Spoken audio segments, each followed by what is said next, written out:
You think you know betrayal, but can you truly understand the depth of it until it happens to you?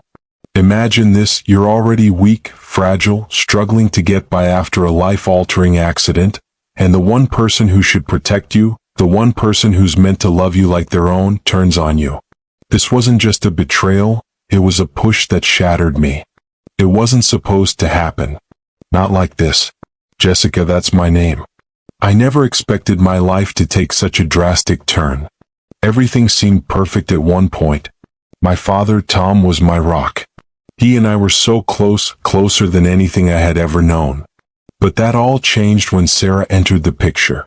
My mother died when I was just 15, leaving a hole in my heart that could never be filled. She was my world, and without her, I felt like I was drifting. But my dad, he was there.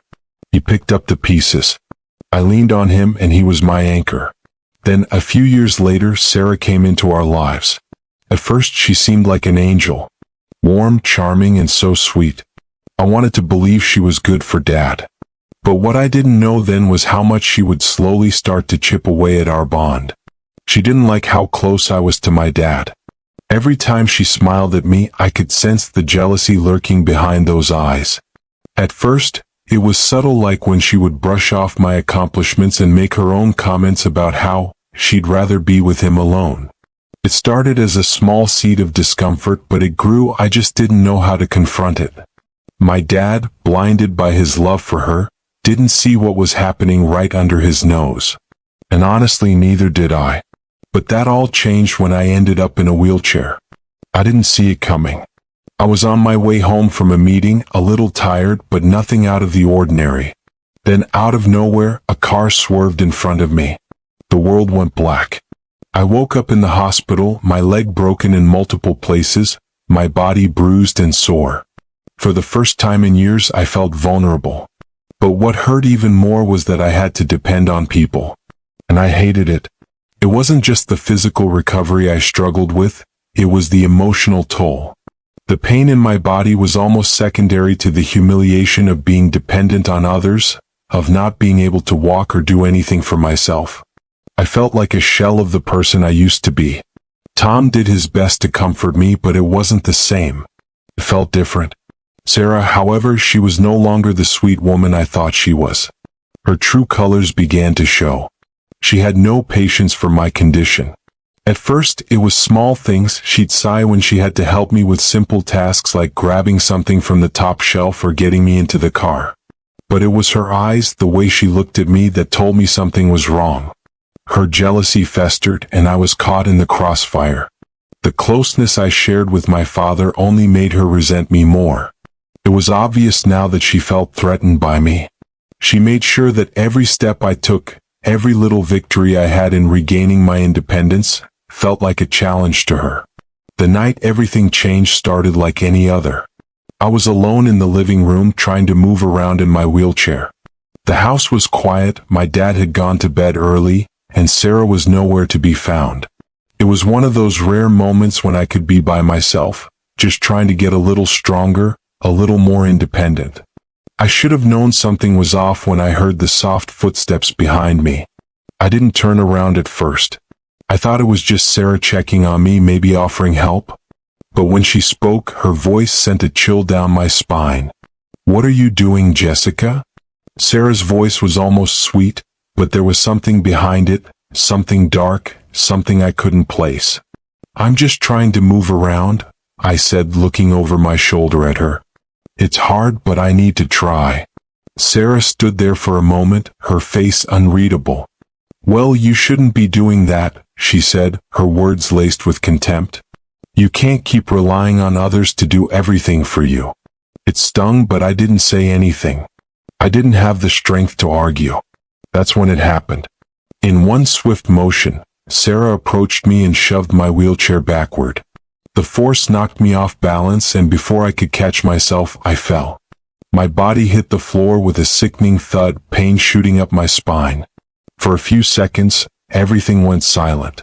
I lay there, stunned, unable to move. My body was screaming in pain, but the worst part wasn't the pain, it was the feeling of betrayal. Sarah didn't even look remorseful. In fact, she didn't even apologize. She stood over me, her face a mask of indifference. "Get up," she ordered coldly. "You're embarrassing yourself." I was stunned, speechless. My heart pounded in my chest. The woman I'd once thought of as a mother figure, she had just taken advantage of my vulnerability in the worst way possible. I couldn't speak. I couldn't even move at first. The pain was too much, and the humiliation ran deeper than any physical injury could. I stayed there on the floor, staring at the ceiling, wondering how it had come to this. When Tom came in later that evening and saw me still on the floor, I thought he would rush to my side. Instead, he looked at me with concern, but all he said was, "What happened? Why are you still on the floor?" Sarah stood in the background, feigning innocence. "It was just an accident," she said, her voice sweet and convincing. She lost her balance. I wanted to scream. I wanted to tell him the truth, but I couldn't. I didn't know if he'd believe me. He didn't see the malice in her eyes. He didn't understand how much it hurt. So I kept quiet. I got up and pretended like everything was okay. But inside I was dying. Sarah didn't apologize. In fact, she acted like nothing had happened. The next day she was back to her old self, pretending to be the perfect stepmother in front of everyone. And my father? He never even questioned her. He never asked if what I said was true. To him, it was just another accident, another thing for me to get over. But I couldn't get over it. I couldn't let it go. I spent days in my room feeling more and more isolated. My father's ignorance, Sarah's cruelty, it was too much. It wasn't just the fall, it was everything leading up to it. I couldn't let this stand. I needed to do something. I wasn't going to stay quiet anymore. I started to think, started to plan. How could I get back at Sarah? How could I make her feel the way she made me feel? The more I thought about it, the clearer the path became. It wouldn't be fast. It wouldn't be easy. But I could get back at her, piece by piece, and when the time came, she would wish she'd never crossed me. It wasn't going to be about physical revenge. It was about breaking her, exposing her to everyone for who she really was. I knew it was going to take time. But I was patient. And when it came to revenge, well, I had all the time in the world. This part sets the emotional tone, builds up the tension, and creates a perfect lead-in for Jessica's eventual revenge. Would you like me to continue with part 2, or is there anything specific you'd like me to adjust in part 1? I wish I could tell you that I bounced back quickly after the incident, that I was able to shrug off what Sarah did and move on like nothing happened. But that would be a lie.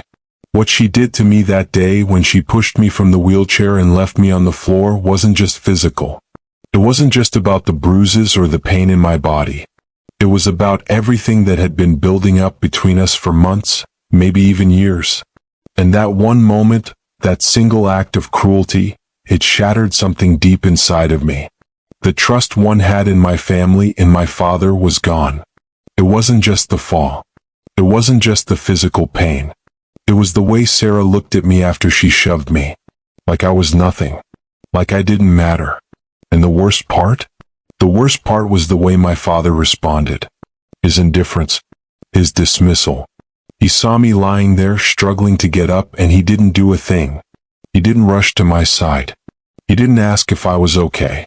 He just stood there watching, and when I finally managed to gather myself up off the floor, all he said was, "It's just an accident. Don't make a big deal out of it." That was it. The words I had been dreading. His words crushed me because I knew deep down that he didn't believe me. He didn't see Sarah for what she was, a manipulative, cruel woman who had been playing him for months. He didn't see how toxic the environment was, how broken I felt every time I walked into that house. And in that moment, I realized that I had no one. My father was gone, and in his place stood a man too blind to see the truth. But I wasn't going to let that define me. No, I wasn't going to be the victim anymore. I was done with that. I had a choice to make. I could let the anger eat me up inside, or I could take control. I could give in to my sadness, let the pain consume me, or I could rise above it. For the first time in a long time, I realized that I didn't have to be weak. I didn't have to stay broken. I spent hours, days in the quiet of my room replaying everything. Sarah's cold words, her smile when she saw me fall, the way my father turned his back. But I also thought about how I could turn the tables. I knew I couldn't let this go, not without some kind of reckoning. I wasn't just going to fight Sarah with anger. I had to be smarter than that. I had to be patient.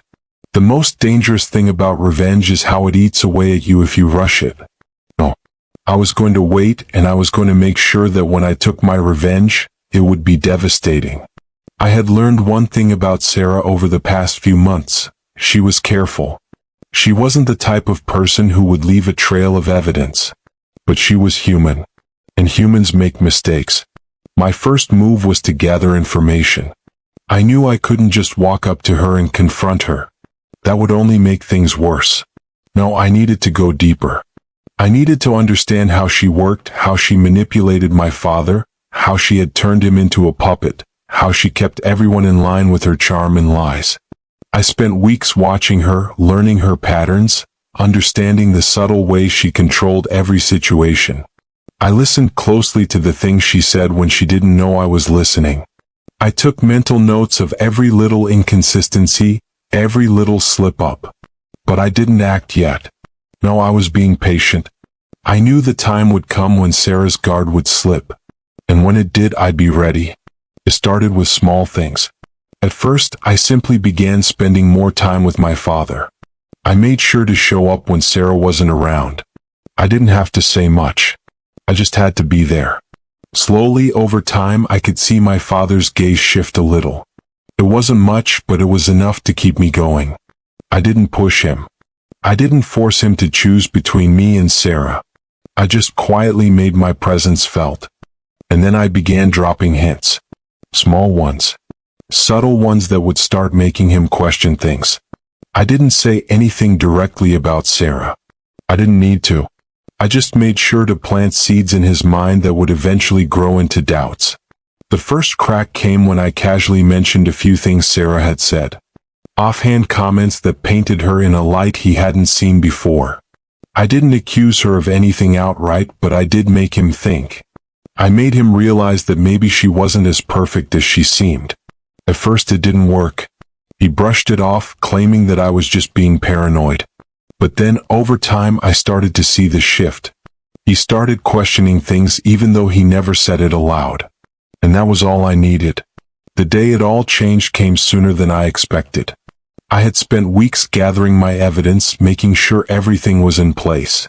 I had taken my time, letting things build up just enough that when I finally showed my father what Sarah had been hiding, it would hit him like a bomb. I didn't expect it to come so quickly. But one evening, as I was going through some old family files, I found something that would change everything. There it was. An email. One that Sarah thought she had deleted. A conversation between Sarah and one of her old friends, where she openly admitted to manipulating Tom. She had talked about how she had made him fall in love with her, how she had controlled every decision he made. She had even gone as far as to express her jealousy of my bond with my father, claiming that I was a threat to her relationship with him. It was more than enough. I couldn't believe what I was reading. The words were like a punch to the stomach, and for a moment I thought I would pass out from the sheer weight of it all. But this was it. This was the moment I had been waiting for. I didn't waste any time. I printed out the emails, gathered every piece of evidence I had collected, and walked straight to my father's office. My heart was pounding, but I couldn't turn back now. Tom looked up when I entered, his expression one of mild surprise. But when I placed the evidence in front of him, his face fell. I didn't say a word. I didn't need to. The truth was right there, staring him in the face. He picked up the papers slowly, his hands shaking. He read through the emails, his eyes widening with each word. I could see the color draining from his face, the shock and disbelief taking over his expression. "You were right," he whispered. I never saw it." His voice cracked, and I saw something in his eyes I hadn't seen in years: guilt. Before he could speak again, I turned and left the room. I didn't need to hear him apologize. The damage was done. The next few days were tense. Sarah was quiet. She knew what was coming. She could feel the shift in the air. When Tom confronted her, she tried to deny everything. She tried to play the victim, tried to shift the blame onto me. But the evidence was irrefutable. She broke down, but it wasn't the kind of breakdown you'd expect. It wasn't a moment of vulnerability, it was a moment of desperation. She tried everything she could to save herself, but it was too late. For the first time, Tom saw her for who she really was. And for the first time, he truly saw me not as a threat, but as his daughter. His eyes softened, and I could see the regret in them. He had failed me. But I couldn't change the past. All I could do now was move forward. And so, that was it. The end of Sarah's reign in our house. She left, but not in the way she had planned. Not in the way she thought she would. I stood tall, not as a victim, but as someone who had fought for what was right. I didn't need to get revenge with violence or chaos. No. My revenge was in my strength. In my ability to rise above. As for my father, he apologized. We talked, and slowly we started to rebuild our relationship. It wasn't easy, but it was worth it.